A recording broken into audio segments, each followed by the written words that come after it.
राधा माधव कुंज बिहारी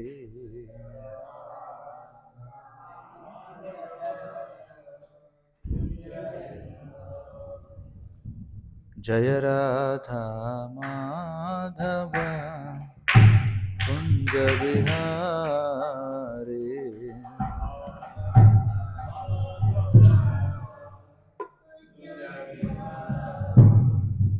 गोपी जन वल्लभ गिरिवरधारी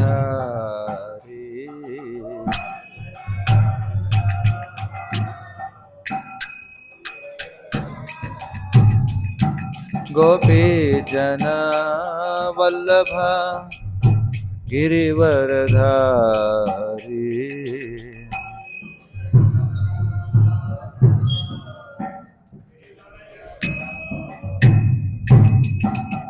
यशोदनंदन व्रज जनरंजन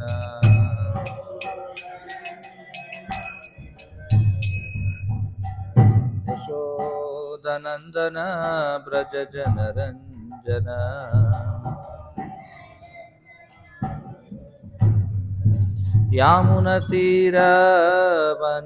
यामुनतीरवनचारी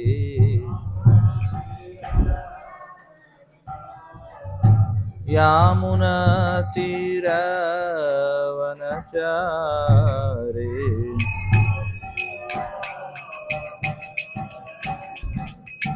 जय राधा माधव कुंज बिहारी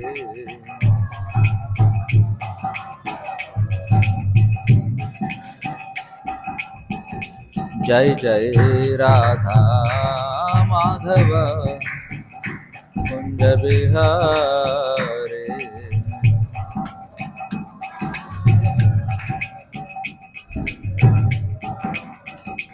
गोपी जन वल्लभ गिरिवरधारी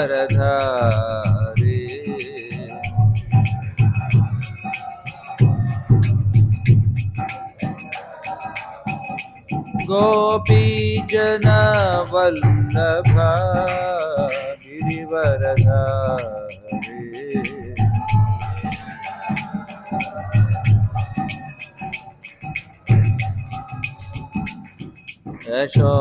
यशोदानंदन व्रज जनरंजन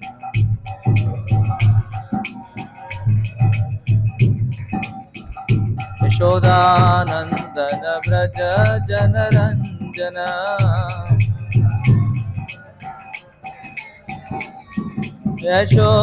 यशोदानंदन व्रज जनरंजन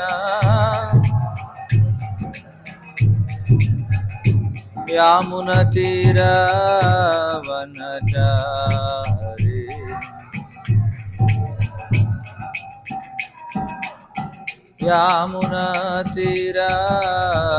यामुनतीरवनचारी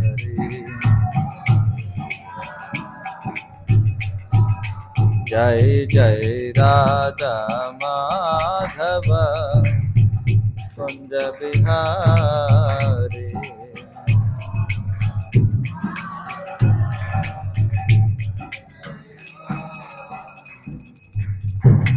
जय ओम विष्णुपाद परमहंस परिव्राजकाचार्य स्तोत्र श्री श्रीमद् भक्ति वेदांत स्वामी श्रील प्रभुपाद की जय। ग्रंथराज श्रीमद् भागवतम की जय। ओम नमो भगवते वासुदेवाय।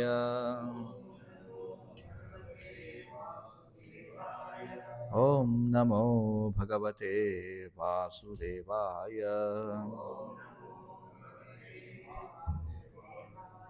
ओम नमो भगवते वासुदेवाय।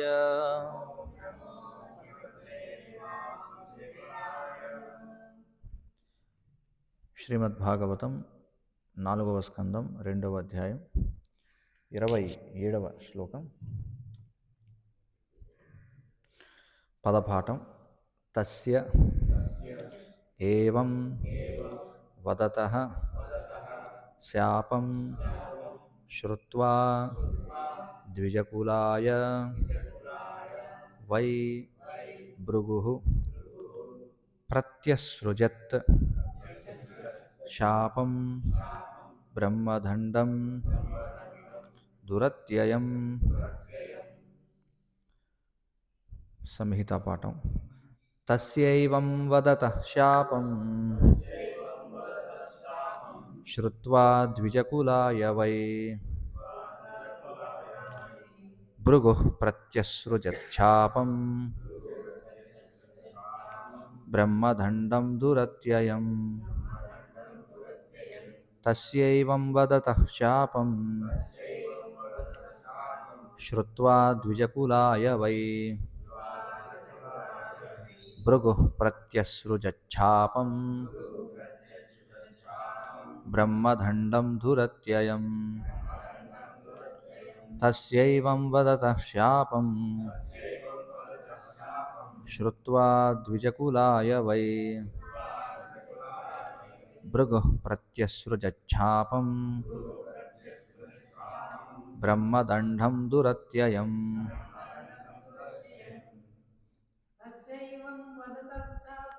తస్యైవం వదతః శాపం శ్రుత్వా ద్విజకులాయ వై భృగుః ప్రత్యసృజచ్ఛాపం బ్రహ్మదండం దురత్యయం. తస్యైవం వదతః శాపం శ్రుత్వా ద్విజకులాయ వై భృగుః ప్రత్యసృజచ్ఛాపం బ్రహ్మదండం దురత్యయం. తస్యైవం వదతః శాపం శ్రుత్వా ద్విజకులాయ వై భృగుః ప్రత్యసృజచ్ఛాపం బ్రహ్మదండం దురత్యయం. తస్యైవం వదతః శాపం శ్రుత్వా ద్విజకులాయ వై భృగుః ప్రత్యసృజచ్ఛాపం బ్రహ్మదండం దురత్యయం. ఆన్లైన్లో రన్ చెబుతారా? హరే కృష్ణ ప్రభు. హరే కృష్ణ. తస్యైవం వదతః శాపం తస్యైవం వదతః శాపం శ్రుత్వా ద్విజకులాయ వై శ్రుత్వా ద్విజకులాయ వై భృగుః ప్రత్యసృజచ్ఛాపం భృగుః ప్రత్యసృజచ్ఛాపం బ్రహ్మదండం దురత్యయం. బ్రహ్మదండం దురత్యయం.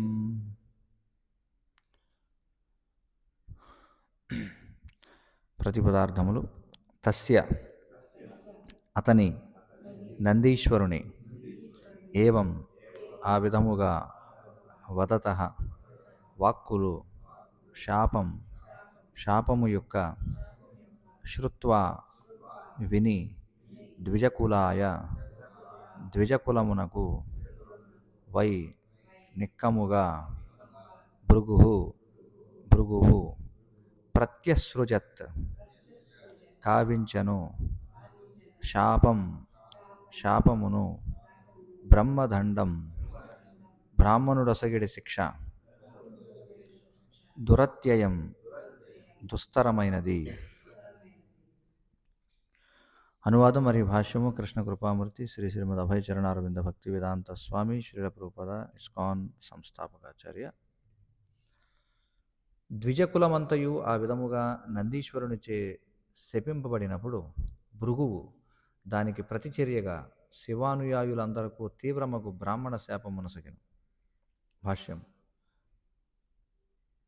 బ్రహ్మదండము అను పదముతో అనగా బ్రాహ్మణ శాపము అను పదముతో పాటుగా దురత్యయ అను పదము ప్రత్యేకముగా వాడబడినది. బ్రాహ్మణ శాపము అతి బలీయమైనది కనుకనే అది దుస్తరమైనదని పిలువబడినది. భగవద్గీత యందు శ్రీకృష్ణ భగవానుడు తెలిపినట్లు మాయ దుస్తరమైనట్లుగా బ్రాహ్మణ శాపము కూడా దాటశక్యము కానిది. కానీ భౌతిక జగమునందరి శాపములు లేదా వరదానములు నిజమునకు భౌతికములేనని భగవద్గీతయు పలికినది.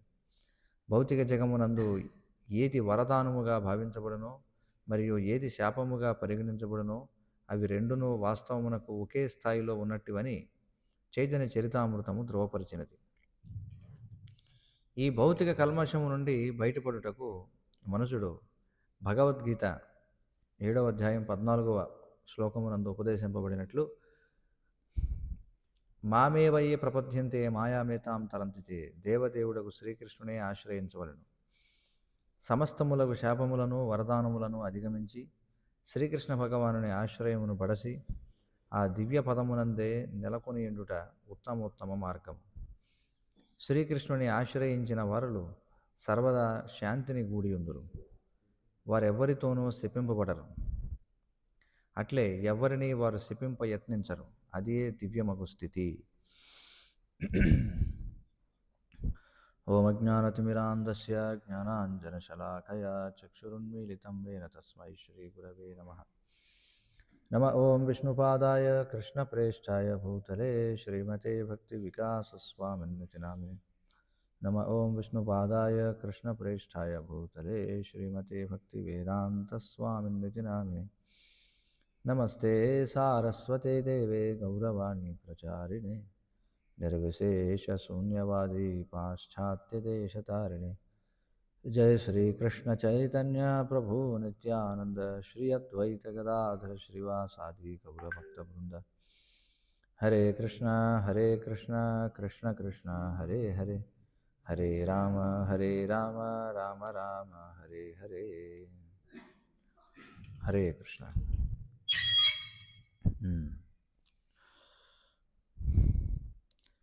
దక్షుడు పరమశివుని శపించుట అనేటువంటి అధ్యాయాన్ని మనం చర్చిస్తున్నాం. ఇక్కడ శాప ప్రతిశాపాలు పరంపర కొనసాగుతూ ఉందన్నమాట. ఒకరినొకరు శపించుకోవడం అనేది జరుగుతూ ఉంది. ఇప్పటివరకు మనం నందీశ్వరుడు మాట్లాడినటువంటి విషయాలు మనం చూసాం. ఆయన ఏమన్నాడు?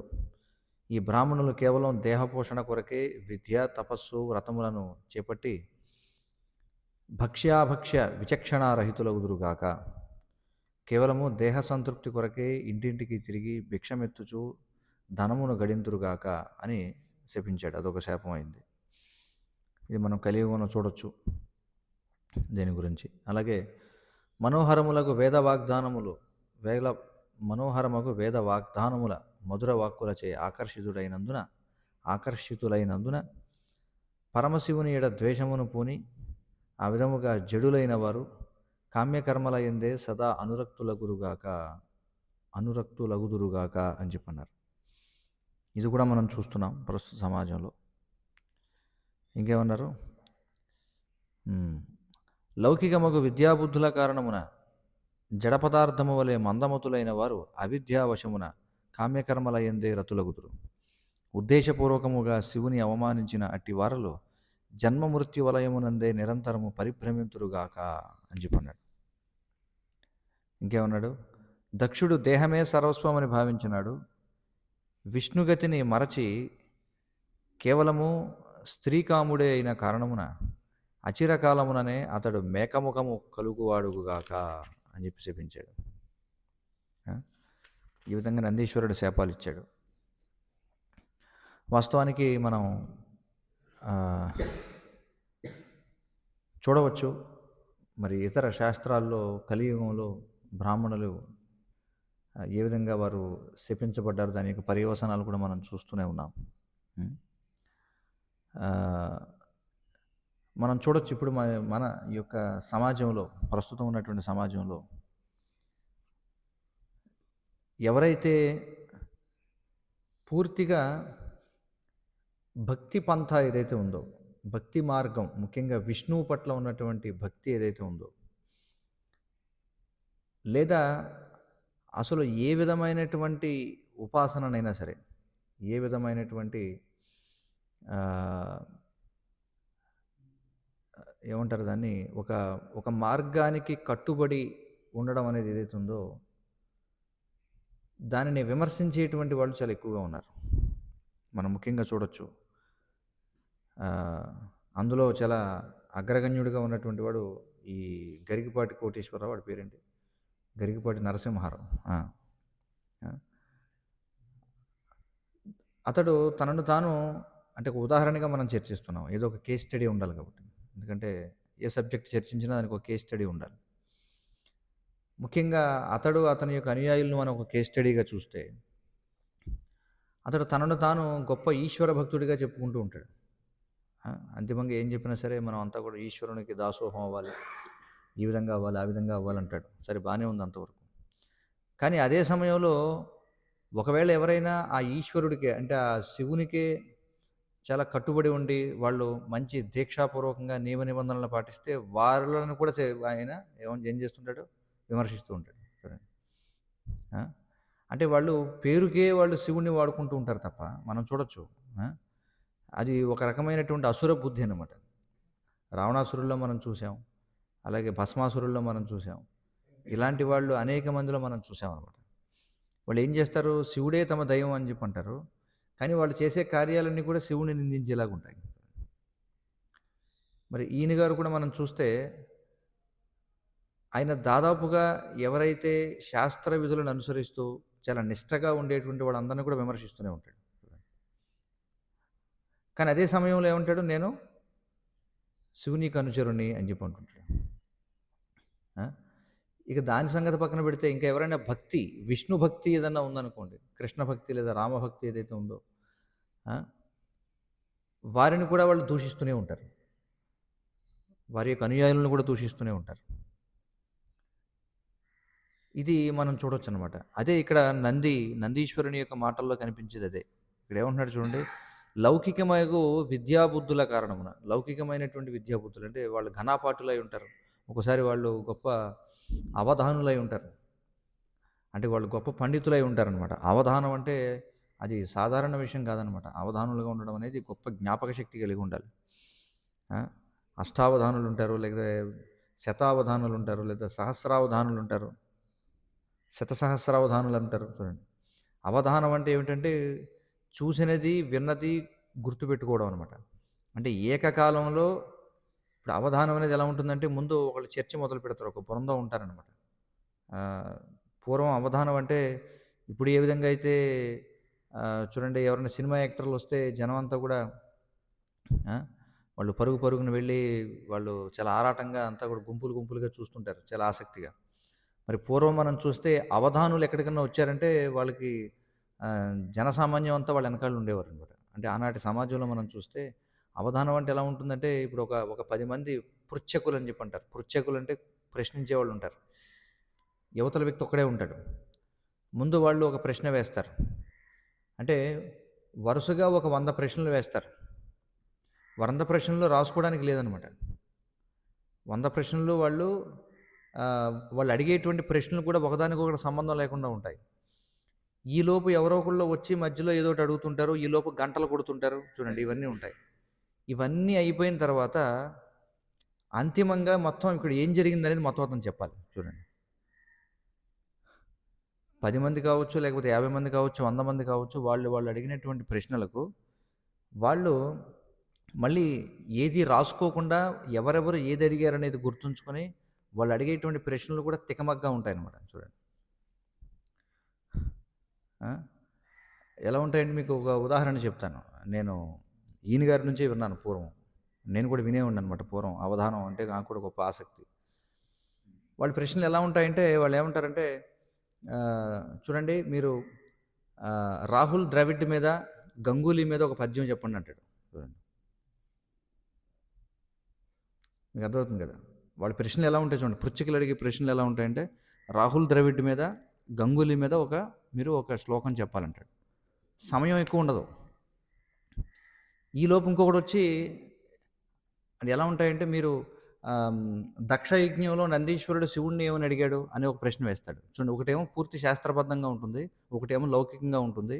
ఈ లోపల ఎవడో వచ్చి గంట కొడతాడు. ఇవన్నీ గుర్తుంచుకోవాలి. మధ్యలో వచ్చి ఎన్ని గంటలు మోగా నీకు తెలుసా ఈ మధ్యలో అంటే చెప్పాలి లెక్క. వాళ్ళు వెంటనే శ్లోకం అల్లేస్తారు అన్నమాట. ఎలా అంటారంటే మౌనముద్ర విడనాడే గంగులయ్య అని చెప్పి అంటాడు. చూడండి, మౌనముద్ర విడనాడే గంగులయ్య అంటే గంగులయ్య అనేటువంటి వాడు మౌనముద్ర విడనాడాడు. చూడండి, అది మామూలు విషయం కాదు, అవన్నీ కవిత్వం గుర్తుపెట్టుకోవడం అంటే. సో ఇక్కడ ఎందుకు చెప్తున్నామంటే విద్యాబుద్ధి రవిద్యాయాం. చూడండి, లౌకికమగు విద్యాబుద్ధుల కారణమున అంటే వాళ్ళు దేని గురించైనా సరే ఈ అవధానులనేటువంటి వాళ్ళు మీరు దేని గురించి అడిగినా చెప్పేస్తారు. అలవోకగా చెప్పేయగలమట. పటపటపట పద్యాలు నోటి నుండి వచ్చేస్తూ ఉంటాయి. చూడండి. కానీ ఈ లౌకికమైన విద్యాబుద్ధులు ఎక్కువైపోయి వాళ్ళేం చేస్తారట జడ పదార్థము వలె మందమతులైన వారు అని చెప్పుకుంటున్నారు. చూడండి. కానీ లౌకిక పాండిత్యం ఎక్కువైపోయి ఏమవుతుందంటే వాళ్ళు అందుచేత మనం ఎవరినైనా సరే అవహేళన చేయొచ్చు, ఎవరినైనా సరే మనం దూషించొచ్చు అనేటువంటి భావనలో ఉంటారు. అందుచేత వాళ్ళు చిక్కుల్లో కూడా పడుతుంటారు. మనం చూస్తుంటాం. ఆ!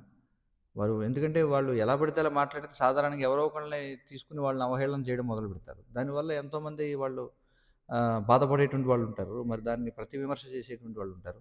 ఇవన్నీ తాత్కాలికమే ఎల్లకాలం కొనసాగవు ఏది కూడా. ఈ భౌతిక ప్రపంచంలో ఎవరి పాండిత్యం అయినా ఏదైనా సరే తాడిని తన్నేవాడు ఉంటే వాడు తలని తన్నేవాడు ఇంకొకడు ఉంటాడంటారు. కాబట్టి ఈ విధంగా వాళ్ళు ఏమవుతారట అవిద్యావశమున కామ్యకర్మల యందే రతులగుదురు. కామ్యకర్మలు అంటే ఏమిటి? ఆహార నిద్ర భయమిథునాలు. అందుకే వాళ్ళు ఇచ్చేటువంటి సలహాలన్నీ కూడా జనాన్ని ఏ విధంగా ఆహార నిద్ర భయమిథునాల్లో బాగా నిమగ్నం చేయాలి. అందుకే ఉపయోగపడతాయి వాళ్ళకి ఉపదేశాలన్నీ కూడా.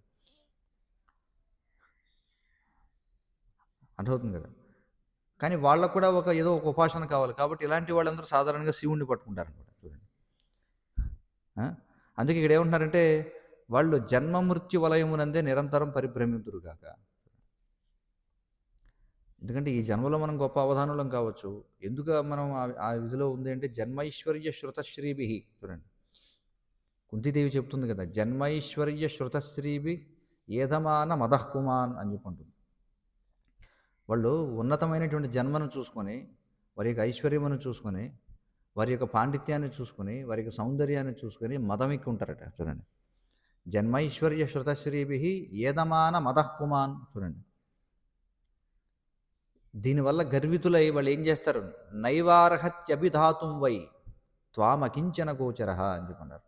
అందుకని వాళ్ళు అకించన గోచరుడైనటువంటి కృష్ణుడిని భగవంతుణ్ణి వాళ్ళు కీర్తించలేరు అని చెప్పుకుంటారు. అయితే ఒక్కోసారి వాళ్ళు కూడా రాముడిని కృష్ణుడిని కీర్తిస్తున్నట్టుగా మనం వింటుంటాం. కానీ వాళ్ళు చేసే రాముడి యొక్క కీర్తన కృష్ణుడి యొక్క కీర్తన అది అబ్దుల్ కలాం కీర్తనతోటి లేకపోతే సినిమా హీరోయిన్ కీర్తనతోటి సమానం అనమాట. చూడండి. ఎవరినైనా కీర్తిస్తారు వాళ్ళు. ఒక్కోసారి మనం వాళ్ళు వింటుంటారు ఆహా కృష్ణుడు ఏమిటండి వాళ్ళ యొక్క ఇదేమిటండి వాళ్ళ యొక్క వ్యక్తిత్వం ఏమిటండి అదేంటి. కానీ అంతిమంగా వాళ్ళు చెప్పేది ఏమిటి ఆయన కూడా ఒక సాధారణ వ్యక్తి. చూడండి.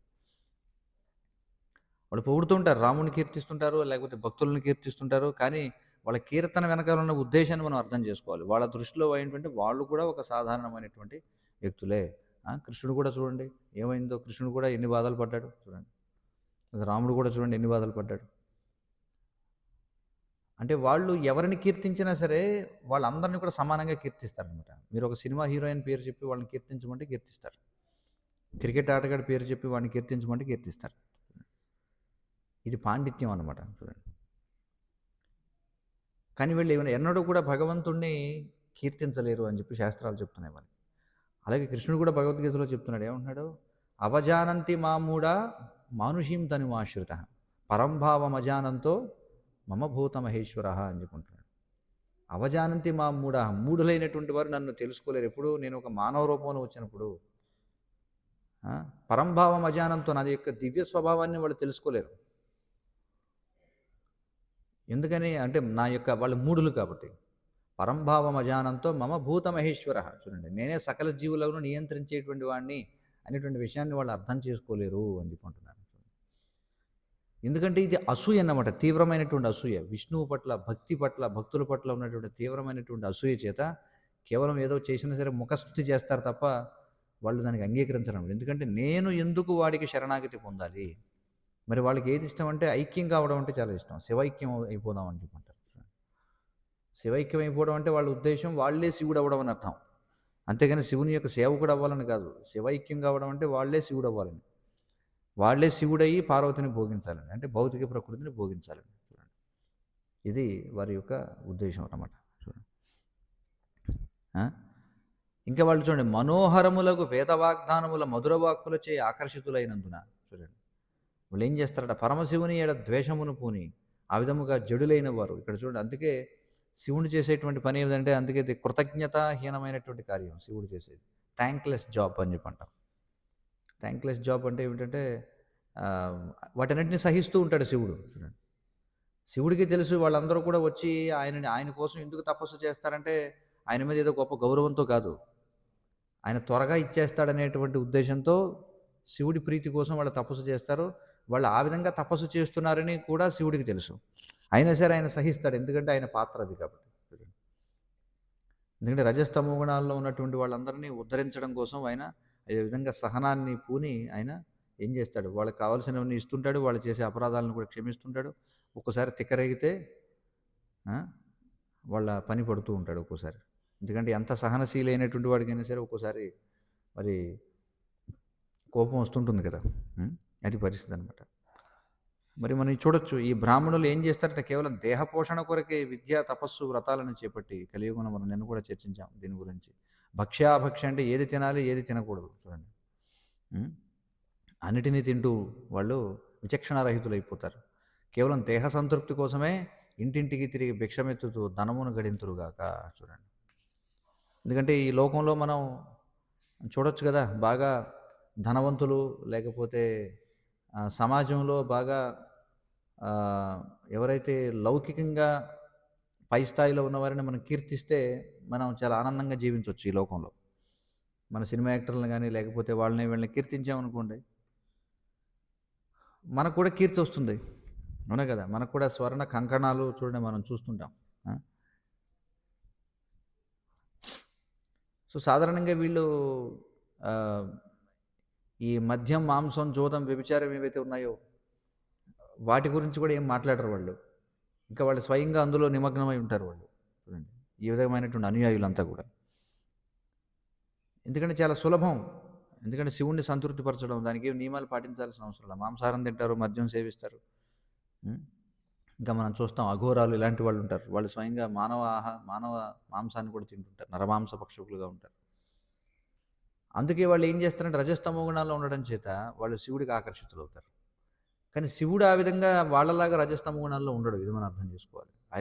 ఆయన పూర్తిగా ఎప్పుడు కూడా సంకర్షణునిపై ఆ, రామునిపై ఆయన ధ్యానిస్తూ ఉంటాడు. కానీ ఆయన వీరందరి కోసం ఆ పాత్రను స్వీకరిస్తాడు. ఏ విధంగా అయితే కాళికాదేవి కూడా మనం చూస్తే మాంసాహారులందరినీ కూడా ఉద్ధరించడం కోసం వాళ్ళంతా ఏం చేస్తారు, కాళికాదేవికి ఈ ఒక మేకనో లేకపోతే ఒక దున్నపోతునో లేకపోతే కోడినో వాటిని బలిస్తూ ఉంటారు. అయితే వాటిని దుర్గాదేవి స్వీకరించదు. వాటిని ఎవరు స్వీకరిస్తారు అంటే ఆమె యొక్క భూత ప్రేత గణాలు ఎవరైతే ఉన్నారో వాళ్ళు స్వీకరిస్తారనమాట. అర్థమవుతుంది కదా. ఇది ఎలాంటిదంటే మనం ఒక చాలా ఉన్నతమైనటువంటి వ్యక్తి, మీరు చూడండి ఎవరైనా ఎంపీ దగ్గరికి కానీ ఎమ్మెల్యే దగ్గరికి కానీ వెళ్తాం. చాలామంది ఏం చేస్తారు, వాళ్ళు రకరకాల స్వీట్లు అవి ఇవి తెచ్చిస్తుంటారు ఎమ్మెల్యేకి ఎంపీకి. వారు ఇచ్చినవన్నీ ఆయన తింటాడా? తినేది ఎవరు మరి అవన్నీ? ఆ సెక్యూరిటీ వాళ్ళు లేకపోతే కారు డ్రైవర్లు లేకపోతే వెనకాల సెక్రటరీలు అక్కడున్న గుమస్తాలు వాళ్ళు తింటారు. అంతే కదా జరిగేది. ఎందుకంటే వాళ్ళు ఏమన్నా మీకు ఏదంటే ఇష్టం అని తెలుసుకొని తెచ్చిస్తారా? తెచ్చిచ్చేవాళ్ళు వాళ్ళకి ఏదైనా ఇస్తే తెచ్చిస్తుంటారు. అలాగే కాళికాదేవి యొక్క అనుచరులు ఎవరైతే ఉన్నారో, ఈ భూత ప్రేత గణాలు ఎవరైతే ఉన్నారో వాళ్ళు ఆమెకు బలివ్వబడేటువంటి వాటిని వాళ్ళు స్వీకరిస్తారు. ఎందుకంటే ఆమె ఒక వైష్ణవి దుర్గాదేవి. ఆమె తన యొక్క భర్త యొక్క ఉచ్చిష్టాన్ని తింటుంది. భర్త ఎవరు? శివుడు. మరి శివుడు ఏం తింటాడు? ఆయన కేవలం విష్ణు ప్రసాదాన్ని తింటాడు. కాబట్టి పార్వతీదేవి కూడా కేవలం విష్ణు ప్రసాదాన్ని తింటుంది. అంతేగాని ఈ మాంసాహారాన్ని ఆవిడ స్వీకరించదు. ఎవరు స్వీకరిస్తారంటే ఇదిగో వేరేవాడు. మనం కూడా చూస్తుంటాం కదా కొన్నిసార్లు చాలామంది మందిరానికి ఏవో బయట నుంచి అప్పుడప్పుడు ఏదో ఆ బుట్టలో కొన్ని చాక్లెట్లు పెట్టేసి వెళ్తారు. కొన్నిసార్లు కొంతమంది ఏదో బయట నుంచి ఏదో బూందీ కొనుక్కొచ్చి లేకపోతే మిల్క్ స్వీట్స్ ఏవో షాపుల్లో కొని పట్టుకెళ్ళి ఇక్కడ పెట్టేసి వెళ్ళిపోతుంటారు. ఏం చేస్తాం మనం? వాటిని ఎవరైతే తింటారో వాళ్ళకి ఇచ్చేస్తాం. అంతే కదా. అర్థం కదా. ఆయన స్వీకరించాడు, వాళ్ళకి సంబంధం. వాళ్ళు ఏది ఇస్తే ఆయన ఓకే, ఆయన చూస్తాడు, ఓకే వీడికి కనీసం ఏదో తెచ్చిచ్చాడని చెప్పి. సో దాన్ని ఆయన స్వీకరించడు. కానీ సరే తెచ్చిచ్చావు ఆమోదం అంతే. కానీ తినేది ఎవరంటే వేరే వాళ్ళు తింటారు. సో అందుచేత ఏమిటంటే ఇక్కడ మనం చూడొచ్చు అనమాట, ఇలాంటి లక్షణాలు మన కలియుగంలో బాగా కనిపిస్తూ ఉంటాయి. సాధారణంగా వీళ్ళందరూ కూడా ఎవరైతే ఈ విధంగా శివుణ్ణి కీర్తిస్తుంటారు, కానీ శివుణ్ణి చేసే కీర్తనలో కూడా మళ్ళీ చాలా తక్కువ చేసి శివుణ్ణి కీర్తిస్తుంటారు. లేకపోతే వారు కూడా శివుడే అన్నట్టుగా కీర్తిస్తూ ఉంటారు. అంతా ఒక్కటే. సాధారణంగా వీళ్ళంతా కూడా మాయావాదులుగా ఉంటారనమాట. అంతా కూడా నిరాకారవాదంలో ఉంటారండి. సో అలాంటి వాళ్ళందరూ కూడా దానికి ఆకర్షితులు అవుతూ ఉంటారు. మరి ఈ విధంగా నందీశ్వరుడు శపించాడు మనం చూస్తున్నాం. అందుకే కలియుగంలో శాపం ఎలా పనిచేస్తుందనేది మనం చూడొచ్చు. వాస్తవానికి అనాది కాలం నుండి కూడా ఉన్నారు ఇలాంటి వర్గం వాళ్ళు. వీళ్ళేం కొత్తగా వచ్చిన వాళ్ళేం కాదు.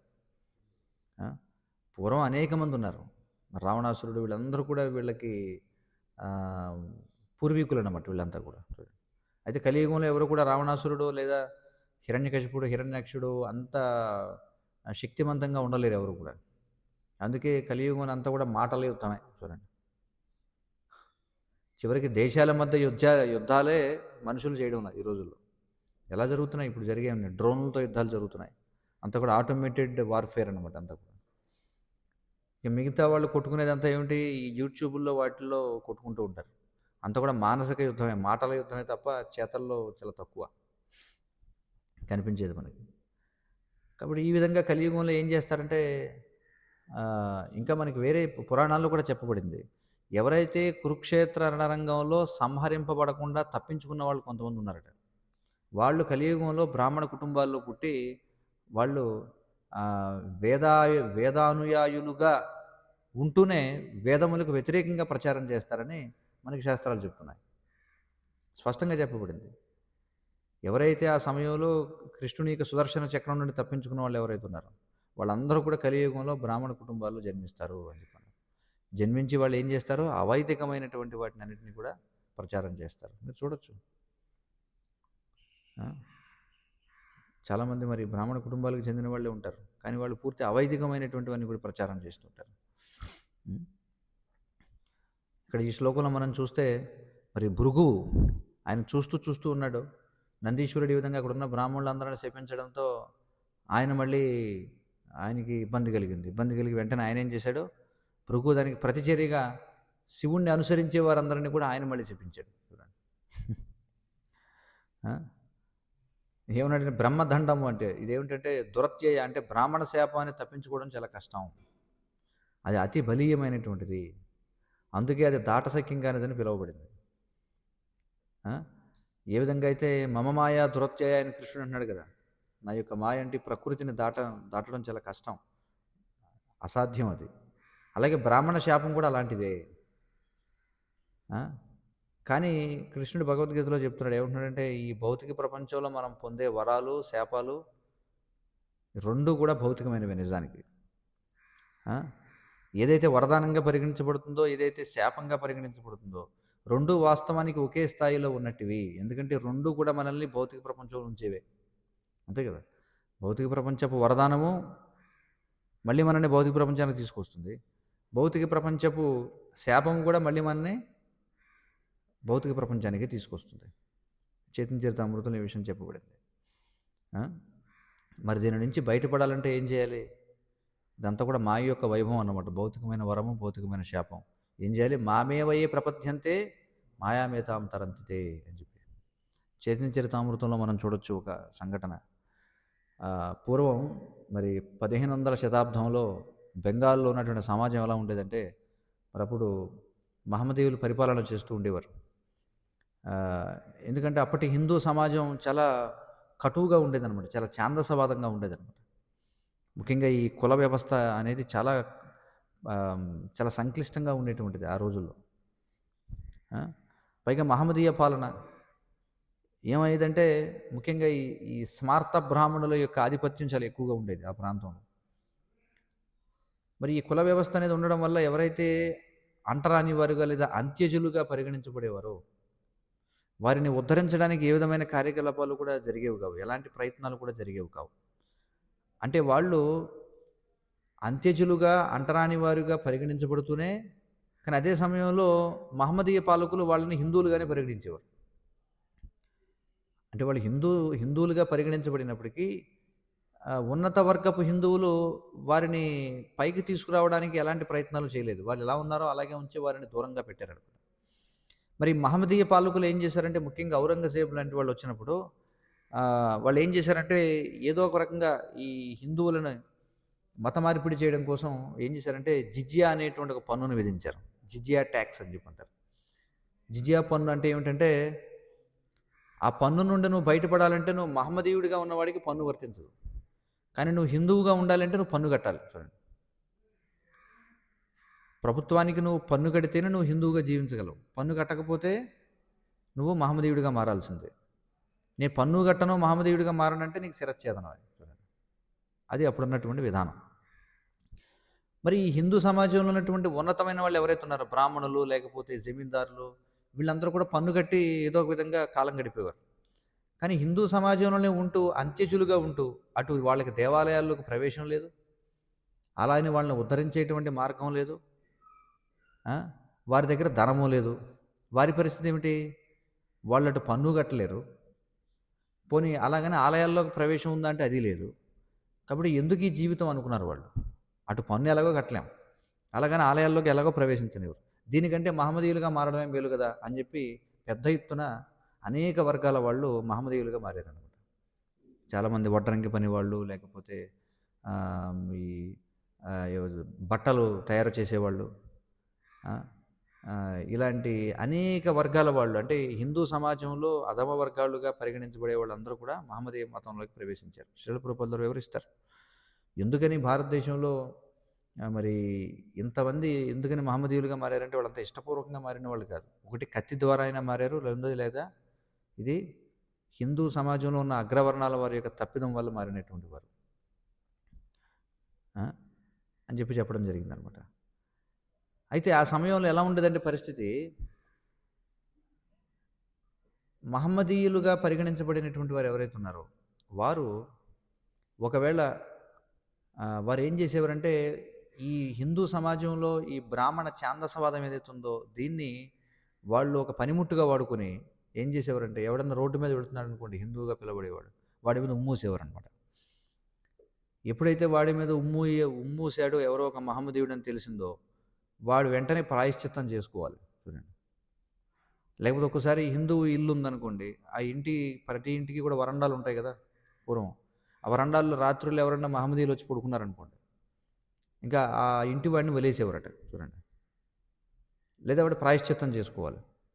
లేదా ఒక్కోసారి ఏం చేసేవారు, ఇవి కావాలని చెప్పి ఈ మహమ్మదీయులు ఏం చేసేవారంటే ఒక ఆవు తలకాయ తీసుకొచ్చి పెట్టేసి వెళ్ళిపోయేవారట ఇంటి ఆవరణలో. చూడండి, లేకపోతే రక్తం చిమ్మేసి వెళ్ళిపోయేవారట, ఆవు రక్తాన్ని.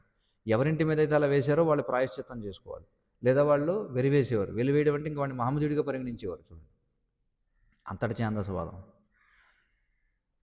ఆ విధంగానే బెంగాల్ ప్రాంతంలో అత్యధిక శాతం మంది మహమ్మదీయులుగా మారారని చెప్పి శ్రీల ప్రభుపాదులు వారు చెప్తారు. పోనీ ఎవడన్నా ప్రాయశ్చిత్తం చేసుకుందామంటే ఆ ప్రాయశ్చిత్తం ఎలా ఉండేదట, సలసలా మరిగే నెయ్యి తాగమనేవారట. చూడండి, చైతన్య చరితామృతంలో ఒక ఉదాహరణ ఉంది ఇలాంటిది. ఒక వ్యక్తిని అలాగే ఏం చేస్తారంటే, అయితే ఆ వ్యక్తి ఒక జమీందారుగా ఉండేవాడు. జమీందారుగా ఉన్నప్పుడు అతనికి ఒక మహమ్మదీయ సేవకుడు ఉండేవాడు అనమాట. చైతన్య చరితామృతంలో ఉంటుంది, ఒక మహమ్మదీయ సేవకుడు ఉండేవాడు. ఆ రోజుల్లో ఏం చేసేవారు, సేవకులు సరిగ్గా పనిచేయకపోతే వాళ్ళని శిక్షించడం లాంటివి ఉండేవి కదా. అయితే ఒకసారి ఇతను, బహుశా అతని పేరేమిటి, బుద్ధిమంత ఖాన్ ఏదో ఉంది మొత్తానికి, అతను ఏం చేసేవాడంటే అతని దగ్గర ఉన్నటువంటి ఒక సేవకుడిని, అంటే ఆ సేవకుడు మహమ్మదీయుడు కాదు అప్పటికి, మామూలుగానే ఉండేవాడు, అధమ వర్గానికి చెందినటువంటి ఒక సేవకుడు. వాడు ఏదో సరిగ్గా పనిచేయాలని చెప్పి వాడికి ఏదో వాత ఏదో పెట్టాడనమాట ఆయన. ఆ రోజుల్లో చెల్లి వాళ్ళు కూడా ఏం ప్రశ్నించేవారు కాదు, వాత పెడతాడు. తదనంతర కాలంలో ఏమవుతుందంటే ఆ ప్రాంతాన్ని మహమ్మదీయులు ఆక్రమించుకుంటారు. ఆక్రమించుకోవడం వల్ల ఈ బుద్ధిమంత ఖాన్ అనేటువంటి ఆయన పేరు నేను సక్రమంగా చెప్పడం లేదేమో, బహుశా వేరే పేరు అయి ఉండొచ్చు. అతని యొక్క రాజ్యం పోతుంది, అతనికి అధికారం పోతుంది. అతనికి సేవకుడిగా ఉన్నవాడు ఎవడైతే ఉన్నాడో అతను మహమ్మదీయుడు అయిపోతాడు. మహమ్మదీయుడు అయిపోయి అతను మహమ్మదీయుల కొలువులో ఉంటాడనమాట. వెళ్ళి మహమ్మదీయుల కొలువులో ఉంటాడు. మహమ్మదీయుల కొలువులో ఉంటే అయితే ఆ వ్యక్తికి తర్వాత వివాహం అవుతుంది. వివాహం అయిన తర్వాత అతని యొక్క మహమ్మదీయ భార్య మరి ఆ ఇంట్లో సంసార సమయంలో అది చూస్తే ఒంటి మీద మచ్చ ఉంటుంది. మచ్చ ఉండి, ఏమిటి నీ ఒంటి మీద ఈ విధంగా మచ్చ ఉంది, ఎందుకు ఇలా జరిగిందంటే అతను చెప్తాడు, పూర్వం నేను ఒక యజమాని దగ్గర పనిచేసినప్పుడు ఆయన ఏదో నేను తప్పు చేశానని చెప్పి ఏదో వాత పెట్టాడు, ఏదో చేశాడు, అదే ఆ ముద్ర. అంటే ఆవిడ కోపం వస్తుందనమాట. నువ్వు ఇంత బలవంతుడు, నువ్వు నీలాంటి వాడికి వాడు ఎవడో వాత పెడతాడా, నువ్వు ఖచ్చితంగా వాడి మీద కక్ష తీర్చుకోవాలి అని చెప్పి, వాడిని చంపు నువ్వు అని చెప్పి భార్య రెచ్చగొడుతుంది అనమాట. భార్య రెచ్చగొడితే ఆయన ఏమంటాడంటే, లేదు నేను అలా చేయలేను, నేను ఏదో ఈ రోజుల్లో ఈ స్థితిలో ఉండుండొచ్చు. కానీ నాకు ఆయన ఒకప్పుడు ఆశ్రయం ఇచ్చాడు. కాబట్టి నేను ఆ విధంగా నేను చేయలేను అతన్ని. అంటే భార్య లేదు లేదు నువ్వు ఏదో ఒకటి చేయాల్సిందే. ఇప్పుడు ఏం చేయాలి ఇప్పుడు భార్యని సంతృప్తిపరచాలి. ఆయన ఏం చేస్తారంటే నేను ఆయనని చంపలేను కానీ దాదాపుగా చచ్చినట్టుగా ఒక పని చేయగలనని చెప్పి ఏం చేస్తారంటే ఆ ఇంటి మీద ఆహ్, ఆ ఇంటిని మలినం చేస్తారనమాట. ఏదో ఒక విధంగా. ఏదో మొత్తానికి ఆవు తలకాయ పెంచి పెట్టడమో, లేకపోతే వాళ్ళ మీద ఏదో వేయడమో ఏదో చేసి చేస్తారు. మనం చెప్పుకున్నాం కదా! ఇప్పటికే ఆ సమాజం ఎంత ఛాందసవాదంగా ఉండేదంటే తెలుస్తుందనమాట. ఈ బుద్ధిమంత్ ఖాన్ అనేవాడు ఏదో పేరుంది. అతని ఇంటి మీద ఇలా జరిగిందనో, లేకపోతే అతనికి ఇలా జరిగిందనో వెంటనే అతన్ని ఏం చేస్తారంటే వెలివేస్తారనమాట. మరి అతను ఏం చేస్తాడు? ఇప్పుడు ఎలాగ దీని నుంచి బయటపడేది? ఈ విధంగా నేను మలినమైపోయాను. ఇప్పుడు నన్ను మహమ్మదీయుడు అంటున్నారు అందరూ కూడా. ఆ! ఇప్పుడు నేను ఎలా ప్రాయశ్చిత్తం చేసుకోవాలి అని చెప్పి ఎవరో బ్రాహ్మణులను అడిగితే వాళ్ళేమంటారంటే, "నువ్వు వేడి వేడి నెయ్యి తాగాలని" చెప్పి అంటారు. మరిగే మరిగే నెయ్యి తాగితే అప్పుడు నువ్వు మళ్ళీ పవిత్రం అవుతావు అని చెప్పి అంటారు. చూడండి. ఛాందసవాదులైన స్మార్త బ్రాహ్మణులు చెప్పిన ప్రాయశ్చిత్తం అనమాట. అతడు ఏం చేస్తారంటే అప్పుడు వెళ్ళి చైతన్య మహాప్రభువుని ఆశ్రయిస్తాడు. ఇప్పుడు నా గతి ఏమిటి? ఇప్పుడు నాకు రాజ్యము లేదు. నాకు నా దివాణము లేదు. అలాగని ఇప్పుడు నేను చివరికి హిందూ సమాజం నుండి వెలివేయబడ్డాను. పోనీ అలా బ్రాహ్మణుల దగ్గరికి వెళ్తే వాళ్ళేమో సలసలా మరిగి నెయ్యి తాగమంటున్నారు. ఇప్పుడు నన్ను ఏం చేయమంటారు? అని చైతన్య మహాప్రభువుని అడిగితే, నువ్వు అన్నీ వదిలిపెట్టే శుభ్రంగా బృందావనం వెళ్ళి హరే కృష్ణ చేసుకో చాలని చెప్తారు. నీకు ఇది మంచి అవకాశం ఇది. భగవంతుడు నీకు మంచి ఏర్పాటు చేశాడు నీకు. అవన్నీ ఉండుంటే నువ్వు భౌతికంగా ఈ పాటికి అటు ఇటు ఊగుతూ ఉండేవాడు నువ్వు. నీకు ఇది ఒక మంచి అవకాశంగా తీసుకొని అన్నీ వదిలేసి హరే కృష్ణ అని ఇంకా అని చెప్పంటాడు. అప్పుడు ఆయన వచ్చి చైతన్య మహాప్రభు అనుయాయుల్లో చేరిపోతాడు. సో ఈ సందర్భంగా మనం ఇది చెప్పుకోవచ్చు. ఎందుకంటే ఇక్కడ భాష్యంలో చెప్తున్నారు, భౌతికమైనటువంటి వరాలు, భౌతికమైనటువంటి శాపాలు రెండూ కూడా మనల్ని ఈ భౌతిక ప్రపంచానికి బంధించేవి. అందుచేతని ఇక్కడ ఏమంటున్నారంటే ఈ రెండింటి నుంచి బయటపడాలంటే, ఎందుకంటే మన యొక్క జీవితంలో కూడా ఇలాంటివి ఎన్నో జరగవచ్చు. మనం కూడా ఇలాంటి అవమానాలకో లేకపోతే ఇలాంటివి ఏవో జరుగుతూ ఉండొచ్చు. కానీ అన్నింటికీ కూడా చివరికి చేయగలిగింది ఏమిటి అంటే శ్రీకృష్ణ భగవానుని ఆశ్రయాన్ని పొందడం. చూడండి, భగవద్గీతలో చెప్పబడినట్టుగా ఈ భౌతిక కల్మషం నుండి బయటపడాలంటే, అది వరం కావచ్చు, శాపం కావచ్చు, దాని నుంచి బయటపడాలంటే శ్రీకృష్ణుని ఆశ్రయించాలి. సమస్తములైనటువంటి శాపాలని, వరదానాలను అధిగమించి శ్రీకృష్ణ భగవానుని ఆశ్రయాన్ని పొంది ఆ దివ్య పదమందే నెలకొనిండుట ఉత్తమోత్తమ మార్గము అని చెప్పుకుంటున్నాను. అందుకే మన ఆచార్యులు కూడా అనేక రకాల పాటలు పాడతారు. సుఖంలో ఉన్నా దుఃఖంలో ఉన్నా బోల్ హరిబోల్ బోల్ హరిబోల్ పాట పాడతాం కదా మనం. భక్తినాథ్ ఠాకూర్ వారు ఏమంటున్నారు? నువ్వు సుఖంలో ఉన్నా దుఃఖంలో ఉన్నా, ఇంట్లో ఉన్నా వనంలో ఉన్నా, ఎందుకంటే చెప్పలేము. ఈరోజు ఇంట్లో ఉంటున్నావు, రేపు పొద్దున పారిపోయి వనాల్లో పరిగెత్తాల్సి రావచ్చు. ఈరోజు సుఖంగా ఉన్నావు, రేపు పొద్దున దుఃఖం రావచ్చు. ఈరోజు సంపద ఉంది, రేపు పొద్దున విపద అయి ఉండొచ్చు. సంపదలో ఉన్నా విపత్తులో ఉన్నా సదా హరి బోలే ఢాకో అని చెప్పంటారు. కాబట్టి ఎలాంటి పరిస్థితుల్లో ఉన్నా సరే, ఎందుకంటే ముఖ్యంగా కలియుగంలో అంతా కూడా అనిశ్చితి అన్నమాట. కలియుగంలో ఎవరి పరిస్థితి ఎలా ఉంటుందో తెలియదు. ఉన్నట్టుండి మనకి ఏదో పెద్ద ఆరోగ్య సమస్య ఉందని తెలియచ్చు, లేదా ఉన్నట్టుండి మన ఆస్తులని పోవచ్చు, ఉన్నట్టుండి ఎవరైనా భార్య వెళ్ళిపోవచ్చు, లేకపోతే సంతానం మరణించవచ్చు.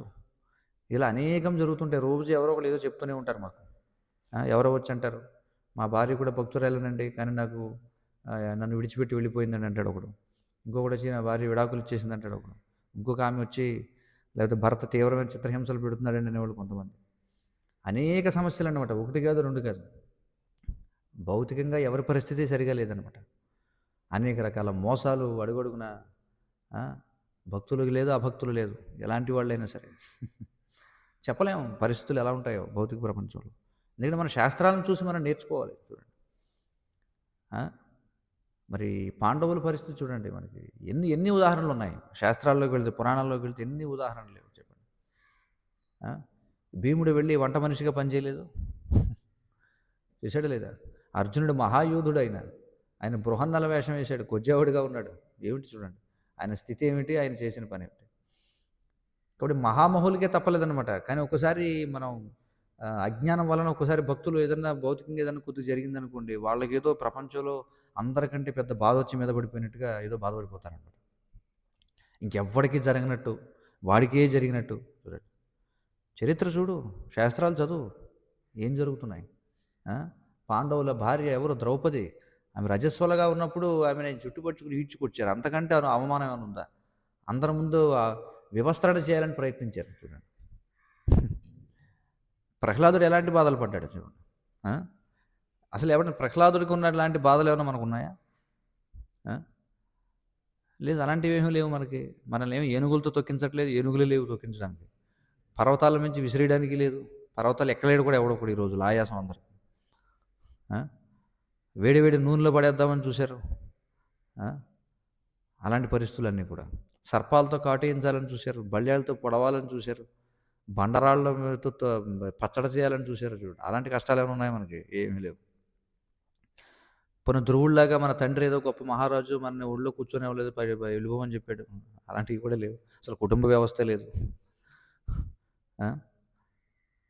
సో మరి మనకేం కష్టాలు ఉన్నాయి? ఇప్పుడు నేను హరిదాస్ ఠాకూర్ లాగా మనం తీసుకెళ్ళి 21 సంతల్లో ఎవరైనా కొడవలతో కొడుతున్నారా? అది లేదు. కలియుగంలో మనకు వచ్చే దుఃఖాలు కూడా చాలా అల్పమైనటువంటివి ఒక విధంగా చెప్పాలంటే. అంత పెద్ద పెద్ద కష్టాలు అంటే చరిత్రలో ఎవరికీ రాని కష్టాలు ఏమి లేవు. వ్యాసదేవుల వారు మహాభారతం రాస్తూ చెప్తారు, ఇందులో ఉన్నదే అంతటా ఉంది, ఇందులో లేనివి ఎక్కడ లేవని చెప్పన్నారు. అంతటా ఏదైతే ఉందో అది ఇందులో ఉంది, ఇందులో లేనిది ఎక్కడ లేదన్నారు. ఒకవేళ ఎవరికైనా మీకు ఏదైనా కష్టం వచ్చిందనుకుంటే చూడండి, మీకంటే అంతకంటే ఎన్నో రెట్లు కష్టాలు వచ్చిన వాళ్ళు ఉన్నారు శాస్త్రాల్లో. కానీ వాళ్ళందరూ ఏం చేశారు చివరికి? హరిమాశ్రయేత. చూడండి, అందరూ కూడా ఏం చేశారు? హరిని ఆశ్రయించారనమాట. కాబట్టి అది వచ్చింది ఇది వచ్చింది అనే సమయాన్ని వృధా చేసుకునే కంటే కొన్నాళ్ళకి ఎలాగో అన్ని కష్టాలు దుఃఖాలు అన్నీ పోతాయి. ఎందుకంటే శరీరమే పోతుంది కాబట్టి. ఎందుకంటే ఈ కష్టం కావచ్చు, సుఖం కావచ్చు, సుఖం కావచ్చు, దుఃఖం కావచ్చు, ఇవన్నీ శరీరం వల్లే కదా. ఆత్మకి ఎలాంటివి లేవు. అంతా కూడా సూక్ష్మ శరీరం వల్ల, స్థూల శరీరం వల్లే మనకు వచ్చే బాధలన్నీ. మనం వద్దనుకున్నా కొన్నాళ్ళకి స్థూల శరీరం పోతుంది, సూక్ష్మ శరీరం పోతుంది.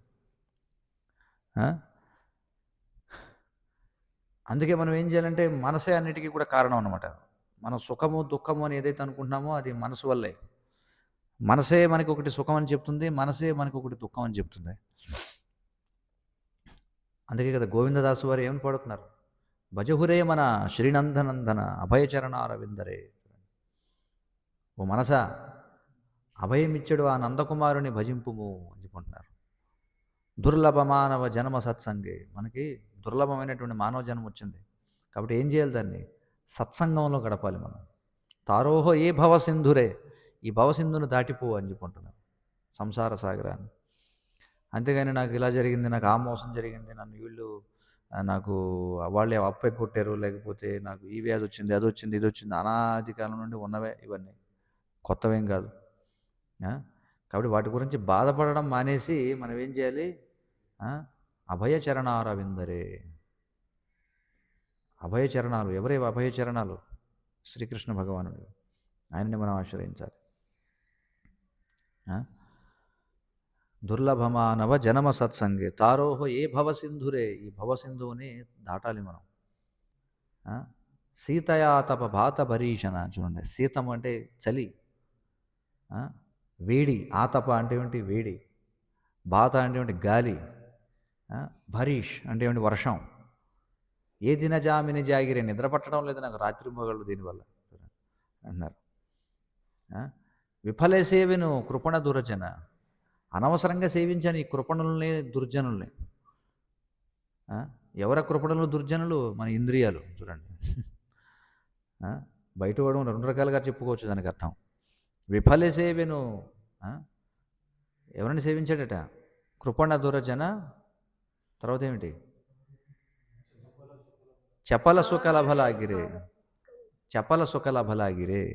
ఎందుకు సేవించాను? నేను బంధువులను సేవించాను, మిత్రుల్ని సేవించాను. నామమాత్రపు బంధువులు, నామమాత్రపు మిత్రులు. ఎప్పటి వరకు బంధువులు మిత్రులు? నేను బాగున్నంత వరకే బంధువులు మిత్రులు. నాకేమన్నా అయిందనుకోండి ఎవరికాడు పారిపోతాడు. చూడండి,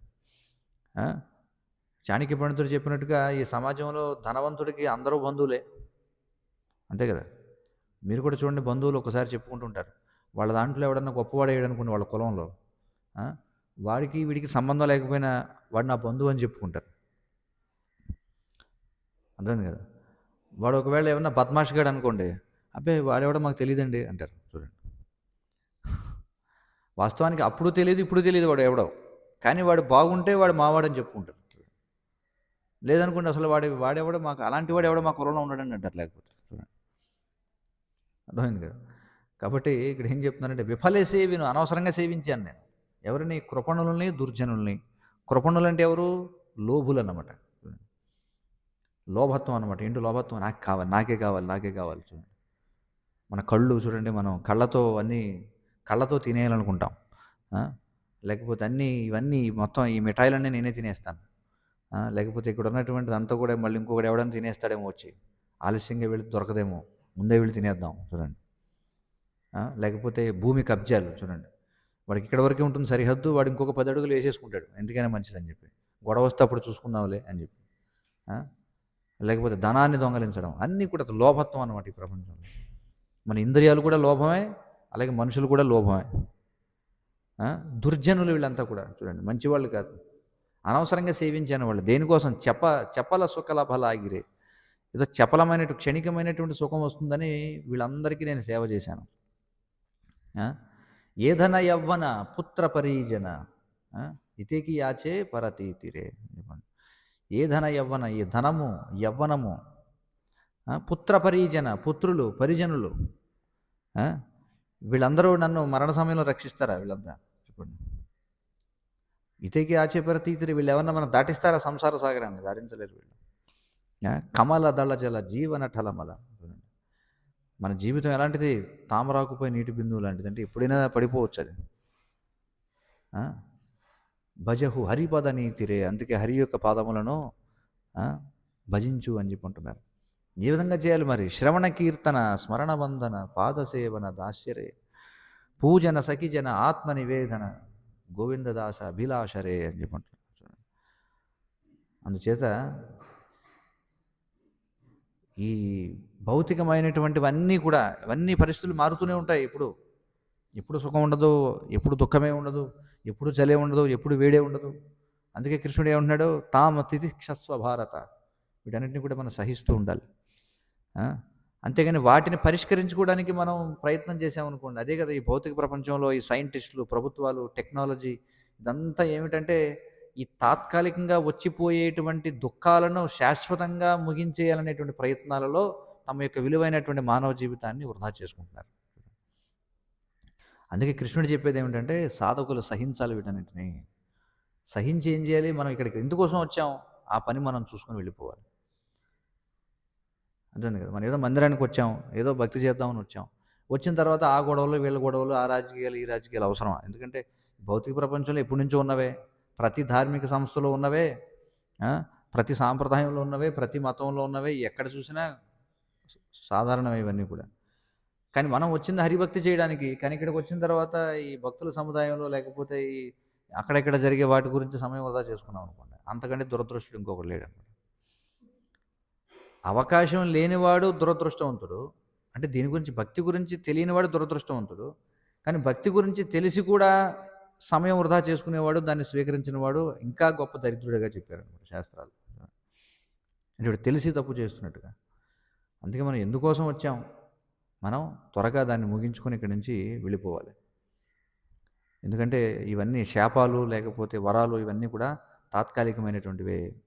అందుకే శాశ్వతమైన శాంతి కావాలంటే శ్రీకృష్ణుని ఆశ్రయించిన వారిలో సర్వదా శాంతిని కూడి ఉందురు. చూడండి, అర్థమవుతుంది కదా. కాబట్టి శ్రీకృష్ణుని ఎవరైతే ఆశ్రయిస్తారో వాళ్ళు సర్వదా శాంతిని కూడి ఉందురు, వాళ్ళు ఎప్పుడు కూడా శాంతిగానే ఉంటారట. చూడండి, అర్థమవుతుంది కదా. కాబట్టి దేనికి కూడా కొదవ ఉండదు అనమాట. వారు ఎవరితోనూ శపింపబడరు, అట్లే ఎవరిని వారు శపింప యత్నించరు. చూడండి, నారదుడిని చూడండి, నారదుడిని శపించాడు దక్షుడు, శపించాడు కదా, నువ్వు 3 రోజులకు మించి ఎక్కడ కూడా ఉండలేవు నువ్వు అని చెప్పి. నారదుడు పెద్ద అది శాపంగా పరిగణించలా, అదే దక్షుడిచ్చింది శాపమే, కానీ అది నారదుడి దగ్గరికి వచ్చేటప్పటికి అది వరంగా మారిపోయింది. మంచిదే, నేను ఎలాగో అటు ఇటు తిరుగుతుంటాను, నాకు ఇబ్బంది ఉంది అని చెప్పి అనుకున్నాడు ఆయన. చూడండి, అలాగే వారు కూడా ఎవరిని శపించరు. అదేమిటండి, మరి నారదుడు శపించాడుగా, నలకూబర మణిగ్రీవులను శపించాడు, చాలామందిని శపించాడు కదా అంటే అవి వాస్తవానికి శాపాలు కావు, అవి బ్లెస్సింగ్ ఇన్ డిస్గైజ్ అని చెప్పి అంటారు. చూడండి, అంటే శాపం రూపంలో ఉన్నటువంటి వరాలన్నమాట. అందుకే వైష్ణవుల యొక్క మందలింపు ఏదైతుందో, వైష్ణవుల యొక్క శాపం ఏదైతుందో అది వాస్తవానికి శాపం కాదు. భగవంతుడు కూడా ఎవరినైనా సరే సంహరిస్తే అది లౌకికంగా సంహరించబడినట్టుగా అనిపిస్తుంది, కానీ వాళ్ళకి మేలు జరుగుతుంది. భక్తులకి ఎవరు కూడా ఏమంటారు, భక్తులకి ఎవరు కూడా నష్టం చేకూర్చలేరు.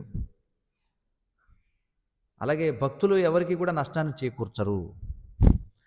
కానీ పైకి చూడడానికి భక్తులకు నష్టం జరిగినట్టుగా ఉండొచ్చు, లేదా భక్తులు మరొకరికి నష్టం కలిగించినట్టుగా ఉండొచ్చు.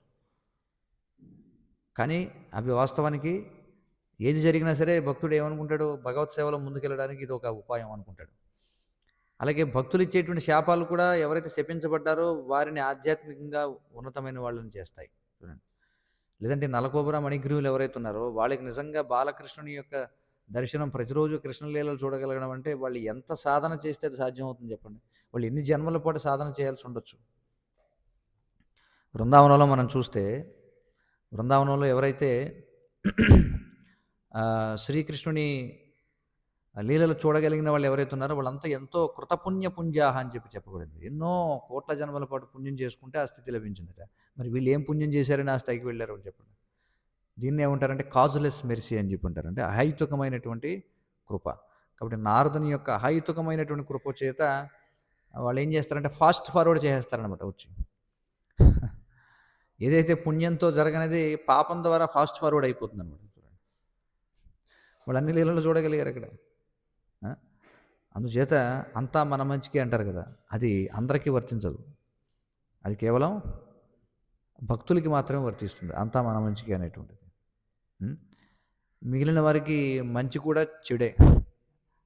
లౌకికంగా ఉన్న వాళ్ళకి మంచి జరిగినా అది చెడే, అది అంతా మన చెడ్డకే అనమాట. అంటే లౌకికమైన వాడికి శాపమైన వరమైన వాడి చెడుకే, భక్తుడికి అది వరమైన శాపమైన అది మంచికే. ఇది మనం అర్థం చేసుకోవాలి. హరే కృష్ణ. ఏమైనా ప్రశ్నలు సూచనలు ఉంటే చెప్పండి.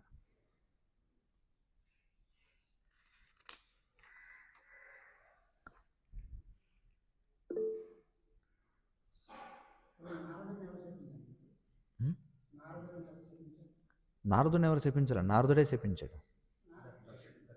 నారదుని దక్షుడు శపించాడు నారదుని.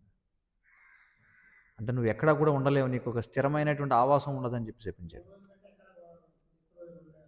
అవును, నీకు ఎక్కడా స్థిరమైనటువంటి ఆవాసం ఉండదు అని చెప్పి శపిస్తాడు. ఆచార్యులు దానికి భాష్యం ఇస్తూ ఏమంటారంటే, ఈ శాపం కారణం చేతనే సన్యాసులు అలాగే నారదుని అనుసరించేవారు ఎక్కడ కూడా 3 రోజుల కంటే ఎక్కువ ఉండరు అని చెప్పి. ఇంకెవరికైనా ప్రశ్న ఉందా?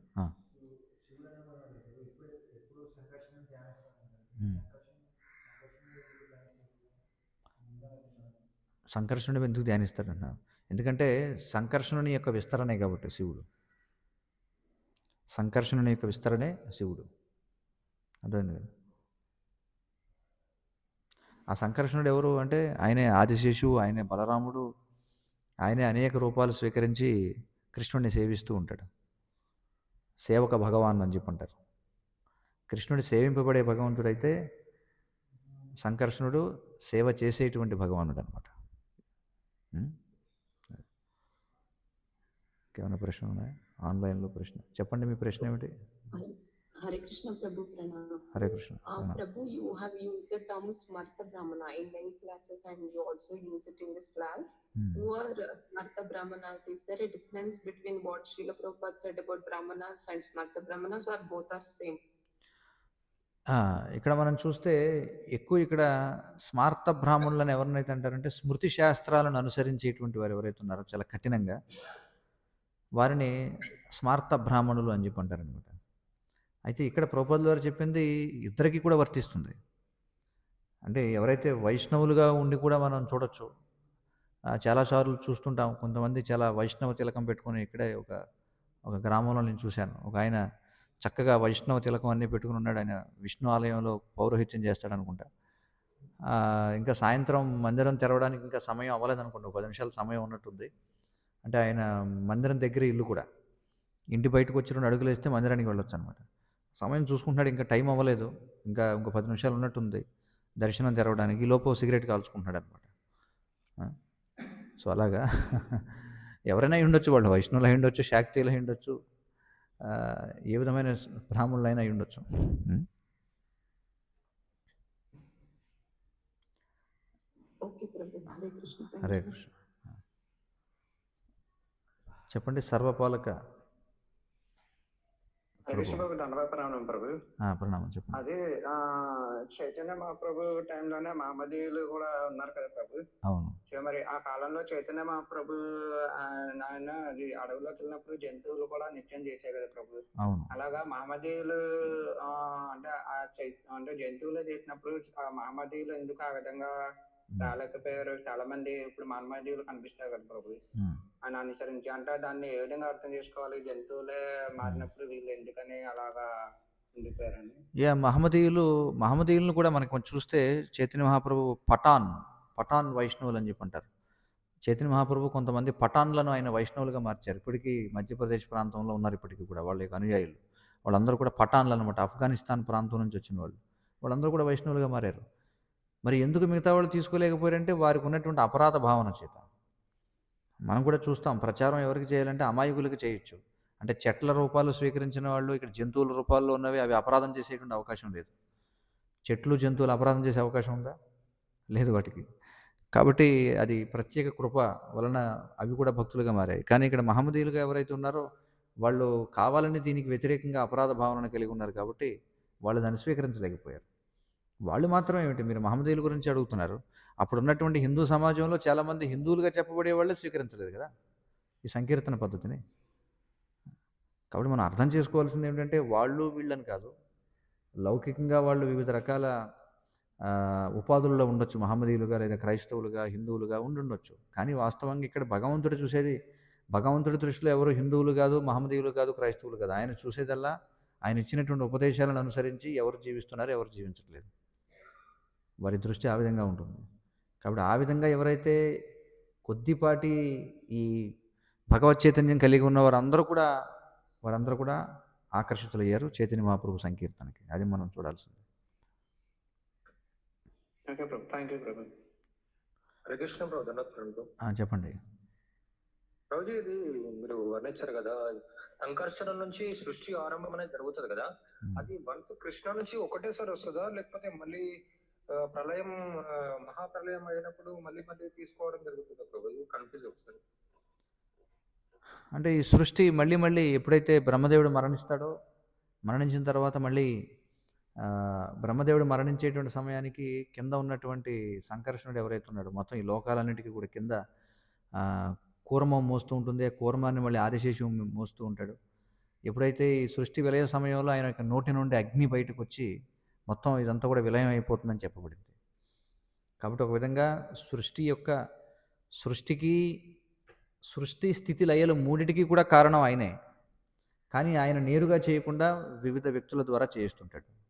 చేయాల్సినప్పుడు బ్రహ్మని తీసుకుంటాడు, పోషించాల్సి వచ్చినప్పుడు విష్ణువు ద్వారా జరుగుతుంది, లయం చేయాల్సి వచ్చినప్పుడు రుద్రులుగా. సంకర్షణుడు కూడా ఎప్పుడైతే ఆయన దీన్ని లయం చేయాలనుకుంటాడో అప్పుడు ఆయన నుండి రుద్రులు వస్తారు బయటికి. రుద్రులు వచ్చి వాళ్ళు దాన్ని చేస్తారనమాట కార్యాన్ని. హరే కృష్ణ. సంతోష్ కుమార్, చెప్పండి మీ ప్రశ్న. హరే కృష్ణ ప్రభు, ధన్యవాద ప్రణామం ప్రభు. ప్రణామాలు ప్రభు. కొన్ని శ్లోకాలలో భాగవతంలో నేను చూశాను, శివుడు మాట్లాడినప్పుడు ఇదే అధ్యాయంలో కొన్ని చోట్ల భగవాన్ వాచ అని ఉంది, కొన్ని చోట్ల మహాదేవ వాచ అని ఉంది ప్రభు. అది ఎలా అర్థం చేసుకోవాలి? అవును, భగవాన్ వాచ అని ఎందుకు అన్నారు అంటే భగవంతునిలో ఉండేటువంటి ఐశ్వర్యాలు ఏవైతే ఉంటాయో వాటిని అధికంగా కలిగిన వారు ఎవరైతే ఉంటారో వారిని కూడా భగవాన్ అని సంబోధిస్తూ ఉంటాం. నారదుని కూడా భగవాన్ అంటారు ఒక్కోసారి, అలాగే వ్యాసదేవుల వారిని భగవాన్ అంటాం. ఇలా చాలామందిని భగవాన్ అని సంబోధిస్తారంటే అత్యంత చూడండి, ఇక్కడ భగవాన్ అంటే మరొక అర్థం ఏమిటంటే భాగ్యవాన్ అని అర్థం. అంటే గొప్ప భాగ్యవంతులను కూడా భగవాన్ అని చెప్పంటాం. అందుచేత శివుణ్ణి కూడా భగవాన్ అని సంబోధించడం జరుగుతుంది. హరే కృష్ణ. గ్రంథరాజ్ శ్రీమద్ భాగవతం కీ జయ. జగద్గురు శ్రీల ప్రభుపాద్ కీ జయ. వాంఛాకల్పతరుభ్యశ్చ కృపా సింధుభ్యో చ పతితానాం పావనేభ్యో వైష్ణవేభ్యో నమో నమః. Hare Krishna, brother. ధన్యవాదాలు. హరే కృష్ణ హరే కృష్ణ.